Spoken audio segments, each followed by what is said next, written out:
Hello dear students, कैसे हैं आप सभी लोग। होप सो कि सभी लोग अच्छे होंगे और कोरोना की इस महामारी में अपने आप को सुरक्षित बचाए रखे होंगे।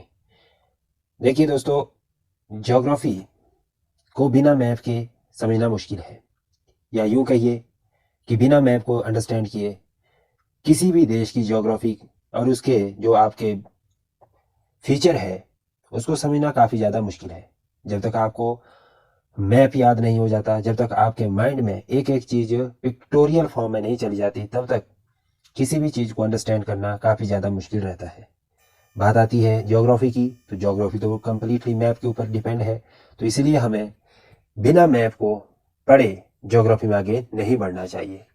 तो आज हम बात करेंगे रीऑर्गेनाइजेशन ऑफ द स्टेट, यानी कि राज्यों का पुनर्गठन। आज़ादी के बाद 1947 में सबसे बड़ी चुनौती देश के सामने रीऑर्गेनाइजेशन ऑफ द स्टेट थी, यानी कि राज्यों का पुनर्गठन कैसे करना है। ठीक है, जब हमने आज़ादी ली, ब्रिटिश हुकूमत से आज़ादी ली, तो नेचुरल सी बात है कि हमारा देश कई प्रांतों में बंटा हुआ था और उन प्रांतों को एकजुट करने के लिए, उनको एक मुख्य धारा में लाने के लिए और उनकी एक विचार में सहमति बनाने के लिए देश का पुनर्गठन करना अति आवश्यक था। और उस समय के जो राजनीतिज्ञ थे, विधि के ज्ञाता थे और समय के साथ जिन्होंने इस देश को एक नई दिशा देने का काम किया, उन सभी का मैं तहे दिल से अभिवादन करता हूँ, धन्यवाद करता हूँ कि जिन्होंने आज हमें ऐसे मुल्क में रखा है जिसकी कल्पना कई सदियों तक अन्य देश करते रहेंगे। आज हम आज़ाद भारत के नेतृत्व में पूरे विश्व को आर्थिक, सामाजिक और सांस्कृतिक तौर पर चुनौती देते हैं और साथ ही साथ हम इस देश के माध्यम से ये भी संदेश देते हैं कि यहाँ पर विभिन्न जातियों, धर्मों, समुदाय या वर्गों के होने के बावजूद भी इस देश की जो एकता है, अखंडता है, वो महान है। वो किसी अन्य देश में आपको देखने को नहीं मिलेगी। चलिए स्टार्ट करते हैं रीऑर्गेनाइजेशन ऑफ द स्टेट। तो जब आज़ादी मिली तो आज़ादी के बाद पुनर्गठन की बातचीत चली। अंग्रेजों ने तो देश को बांट दिया, पाकिस्तान और भारत में बांट के चले गए कि भाई जो मुस्लिम है वो पाकिस्तान में चले जाए, जो मुस्लिम नहीं है वो भारत में रहे, इंडिया में रहे, या कोई मुस्लिम है वो भारत में रहना चाहे, जिसको जहाँ रहना है वो अपनी स्वेच्छा से वहाँ चले जाए। लेकिन भारत के सामने बड़ी चुनौती थी कि भाई लोगों को हमने सुव्यवस्थित करना है, उनके रोजगार, सुरक्षा, आमदनी, हर तरह की चुनौतियों का सामना करने की जो कोशिश थी भारत सरकार की, वो बहुत ही महत्वपूर्ण थी। तो सबसे पहले जो चुनौती थी वो थी रीऑर्गेनाइजेशन ऑफ द स्टेट की। भाई हम अब राजा महाराजाओं के अधिकार से इस देश को आजाद कर देंगे और यहाँ पर एक लोगों के द्वारा चुनी हुई सरकार का गठन करेंगे। तो चलिए स्टार्ट करते हैं। पहला देखिए, इसमें मैं according to the date wise नहीं कर रहा कि भाई जो सबसे पहले स्टेट आई फिर उसके बाद, बट यहाँ पर मैं इस मैप में according to the northern to eastern, western, इस तरह से चलता जाऊंगा। ठीक है, तो देखिए अभी लेटेस्ट जो अमेंडमेंट किया गया था, आपने देखा है कि 370 कॉन्स्टिट्यूशन से रिमूव कर दी गई है। ठीक है, जो एक प्रावधान कॉन्स्टिट्यूशन में था कि आर्टिकल 370 के माध्यम से जम्मू एंड कश्मीर को विशेष अधिकार दिए गए थे कि वहां पर वो अपना स्वतंत्र झंडा फहरा सकते थे, जो कि भारत से अलग था, और वहाँ का कॉन्स्टिट्यूशन भी भारत के कॉन्स्टिट्यूशन से अलग था, और भारत के कॉन्स्टिट्यूशन के काफ़ी सारे जो कानून है वो वहाँ पर मान्य नहीं थे। तो उन सभी को खारिज करते हुए आर्टिकल 370 के माध्यम से जो प्रावधान वहाँ पे किए गए थे उनको खत्म करते हुए वहाँ पर न्यू यूनियन टेरिटरी का गठन किया गया। और यूनियन टेरिटरी कैसे बना दी गई, जम्मू एंड कश्मीर को एंड लद्दाख को दो पार्ट में बाइफर्केट कर दिया गया, जिसमें कि ठीक है लद्दाख को एक अलग से सेपरेट यूनियन टेरिटरी बना दिया गया और जम्मू एंड कश्मीर को अलग से यूनियन टेरिटरी बना दिया गया। और कब बनाया गया ये, 31 अक्टूबर 2019 को। कब लागू हुआ, 31 अक्टूबर 2019 को, याद रखना है आपने। लद्दाख और जम्मू एंड कश्मीर कब बनी हमारी, 31 अक्टूबर 2019 को। और इसी तरह से पहले की जो हिमाचल प्रदेश है वो पंजाब का पार्ट हुआ करता था। सी स्टेट्स के माध्यम से कमिश्नर स्टेट्स भी रही हिमाचल प्रदेश। तो बाद में क्या किया, सरकार ने हिमाचल प्रदेश को पूर्ण राज्यों का दर्जा दे दिया। पूर्ण राज्यों का दर्जा हिमाचल प्रदेश को कब मिला, ठीक है, पहले हिमाचल प्रदेश भी केंद्र शासित प्रदेश की तरह था और इसे पूर्ण राज्यों का दर्जा दिया गया 25 जनवरी 1971 को। ये याद रखिए, 25 जनवरी 1971 को हिमाचल प्रदेश का गठन दिवस है और इसे गठन दिवस के रूप में मनाया जाता है। उसके बाद आता है पंजाब। ठीक है, पंजाब और हरियाणा, दो स्टेट, पंजाब और हरियाणा दोनों स्टेट को 1 नवंबर 1966 को बनाया गया। ठीक है, 1 नवंबर 1966 को पंजाब और हरियाणा को बनाया गया और Chandigarh as a union territory रखी गई। चंडीगढ़ को क्या रखा गया? यूनियन टेरिटरी रखा गया। उसके बाद उत्तराखंड को समझ लेते हैं। उत्तराखंड पहले उत्तर प्रदेश का भाग हुआ करता था, लेकिन इसको 9 नवंबर 2000 को एक इंडिपेंडेंट स्टेट का दर्जा दे दिया। ठीक है, यानी कि उत्तर प्रदेश से तोड़कर उत्तराखंड बना दिया गया। यह पहाड़ी राज्यों की तर्ज पे बनाया गया। यहाँ की जो ज्योग्राफी थी, यहाँ का कल्चर था, वो कुछ अलग था कंपैरेटिवली उत्तर प्रदेश का जो मैदानी इलाका है, तो इसलिए इसको अलग से दर्जा दिया गया पहाड़ी राज्यों का, उत्तराखंड को। कब? 9 नवंबर 2000 को। ये बात में समझ आ गई। दिल्ली, ठीक है, नवाबों का शहर, शहनशाहों का शहर रहा जो बहुत पहले। ठीक है, तो इसमें क्या था महत्वपूर्ण? इसमें यह था कि जो दिल्ली है उसका गठन 1 नवंबर 1956 को डेजिग्नेटेड एनसीटी इन 1991। ठीक है, 1956 को इसका गठन हो गया था, but it was designated as NCT in 1991 में। उसके बाद आता है राजस्थान। राजस्थान का गठन 1 नवंबर 1956 को किया गया। कब किया गया? 1 नवंबर 1956 को राजस्थान किया गया।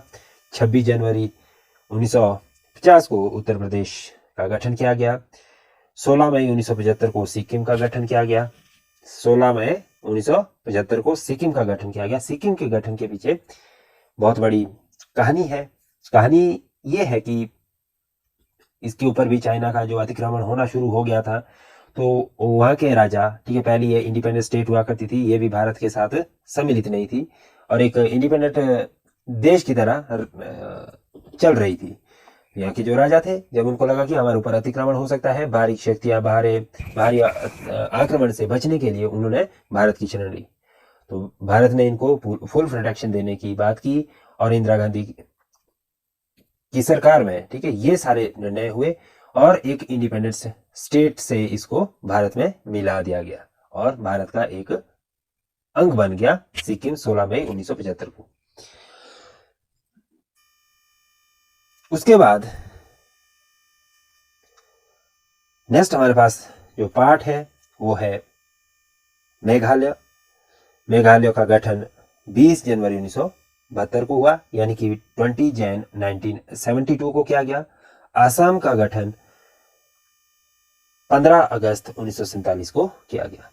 15 अगस्त 1947 को असम का गठन हो गया था और 20 फरवरी 1987 को अरुणाचल प्रदेश का गठन किया गया। किसका गठन किया गया? अरुणाचल प्रदेश का गठन किया गया 20 फरवरी 1987 को।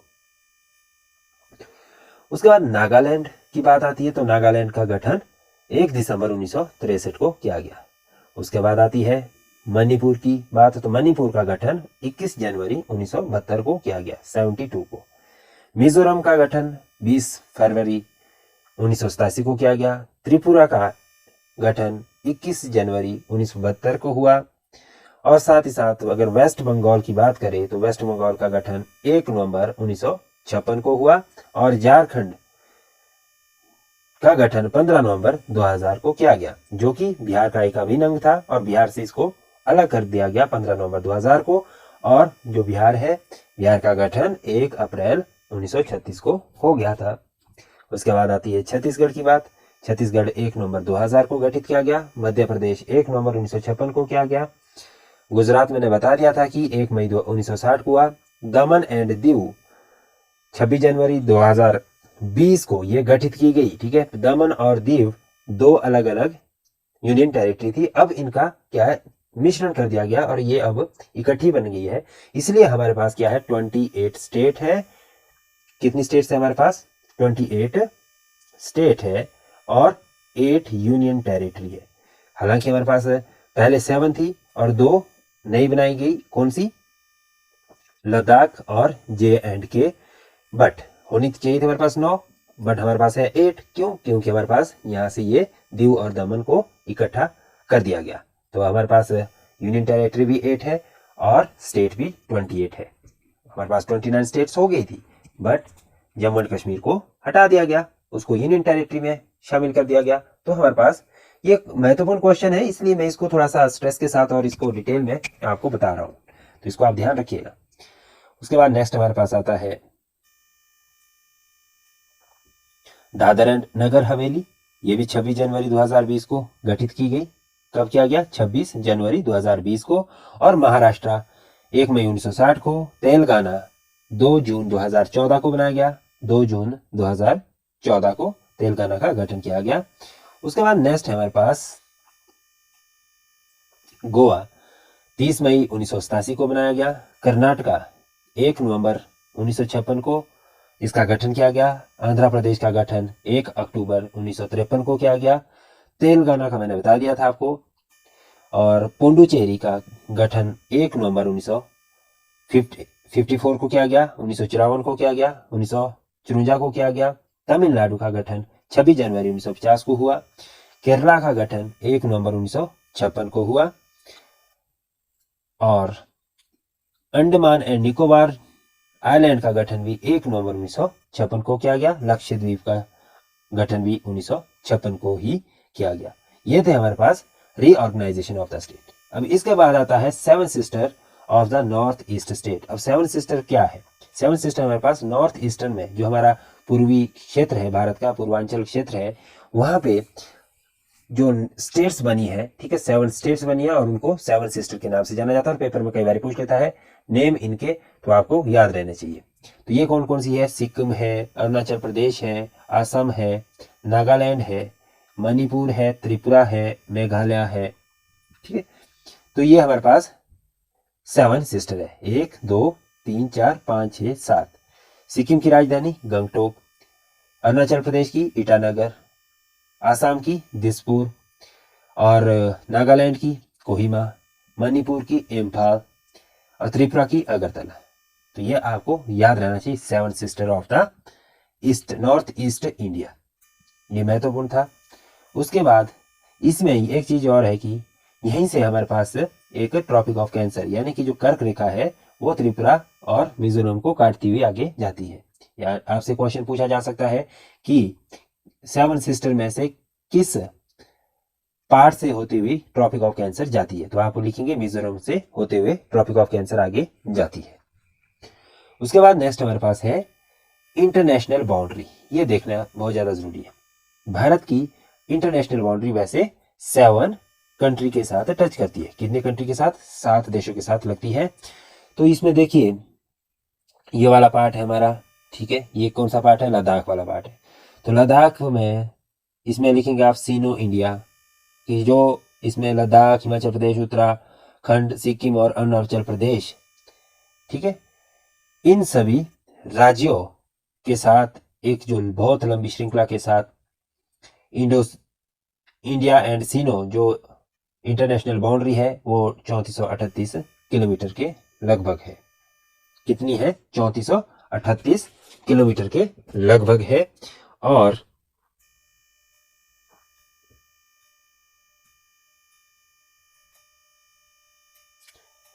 अगर हम बात करें दूसरा इंडो नेपाल की, तो वो 1751 किलोमीटर लंबाई है। और इंडो भूटान की करें तो 699 किलोमीटर इसकी लंबाई है।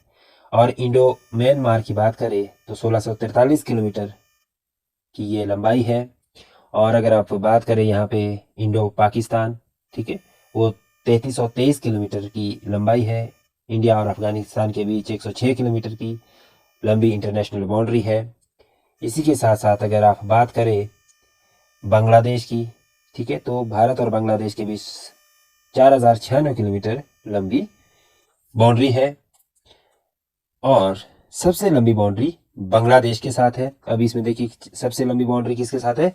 भारत और बांग्लादेश की सबसे लंबी इंटरनेशनल बाउंड्री है। और इसी के साथ यहाँ पे रेड क्लिफ इसको डिवाइड करती है। कौन सी रेखा इसको डिवाइड करती है? बाउंड्री लाइन का नाम क्या है? Red Cliff.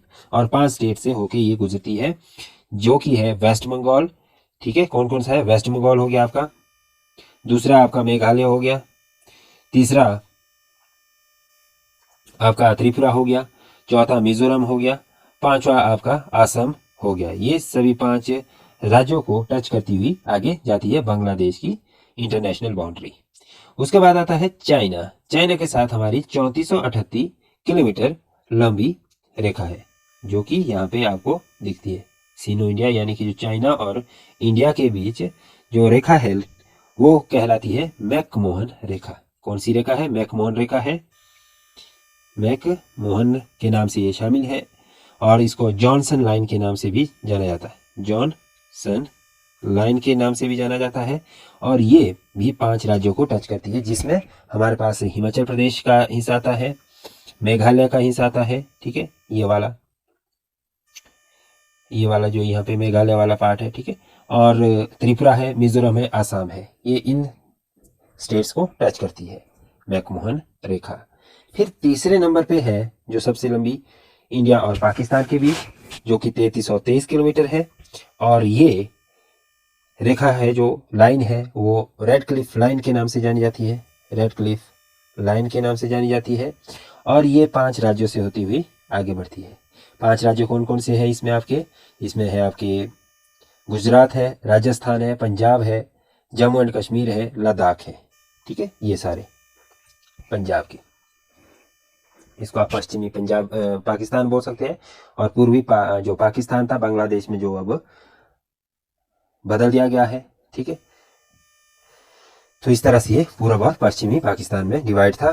तो पूर्व में हमारे पास, पश्चिम में हमारे पास 5 जो राज्य है वो है गुजरात, राजस्थान, पंजाब, जम्मू कश्मीर एंड लद्दाख। उसके बाद नेपाल के साथ हमारी रेखा कितनी किलोमीटर है? 1751 किलोमीटर लंबी है। और इस रेखा का कोई नाम नहीं है, बाउंड्री लाइन का कोई ऑफिशियल नेम नहीं है। और ये भी 5 राज्यों को टच करती हुई जाती है, जिसमें कि उत्तराखंड है, उत्तर प्रदेश है, पंजाब एंड जम्मू कश्मीर और बिहार, वेस्ट बंगाल और सिक्किम है। ठीक है, इसमें ये सभी रेखाओं को टच करती हुई जाती है। ये उत्तर प्रदेश है, ये बिहार है, ये सिक्किम है, उत्तराखंड है और हिमाचल प्रदेश है। तो 5 स्टेट्स को टच करती हुई आगे बढ़ती है। कौन सी रेखा? नेपाल की रेखा। म्यांमार की है, जो कि हमारे पास यहाँ पे बिल्कुल किनारे पे दिया गया है। और ये देश है, यहाँ पे किनारे में भारत और म्यांमार के बीच 1643 किलोमीटर की लंबी रेखा है। और 4 राज्यों को टच करती है, जिसमें कि आपके पास हमारे अरुणाचल प्रदेश है, दूसरा आपका नागालैंड है, तीसरा मिजोरम है और चौथा आपका मणिपुर है ये। ठीक है, तो इन 4 स्टेट्स को टच करती हुई ये रेखा आगे बढ़ती है। उसके बाद आता है नेक्स्ट हमारे पास, इसमें अगर आप समझने की कोशिश करें, म्यांमार के बाद भूटान, ये भूटान रहा आपका। ठीक है, सिक्किम के बाद ये वाला एरिया भूटान का है। और भूटान में हम देखते हैं कि इसकी जो औसत डिस्टेंस है, लंबाई है, 699 किलोमीटर है। और 699 किलोमीटर ये भी 4 स्टेट्स को टच करती है, जिसमें कि आपके पास वेस्ट बंगाल है, ठीक है, और सिक्किम है, असम है, अरुणाचल प्रदेश है। ठीक है, ये 4 राज्यों को टच करती है भारत के। उसके बाद आता है नेक्स्ट आपका अफगानिस्तान। अफगानिस्तान की जो रेखा है वो 106 किलोमीटर है लंबी। और इसको डूरंड लाइन के नाम से भी जानते हैं। कौन सी लाइन के नाम से? डूरंड लाइन के नाम से इसको जाना जाता है। और ये लद्दाख को ही टच करती है। और पहले कुछ एक पार्ट जो इसका पाकिस्तान ऑक्यूपाइड कश्मीर है, उसके हिस्से को भी ये टच करती है। होप सो कि आज की इस वीडियो से आपको भारत के बारे में काफ़ी चीज़ें सीखने को मिली होगी। और अगर कोई डाउट है, कोई क्वेश्चन है, तो आप कमेंट सेक्शन में लिख सकते हैं। Thanks to watch this video. Please share and subscribe. if you are new on this YouTube channel.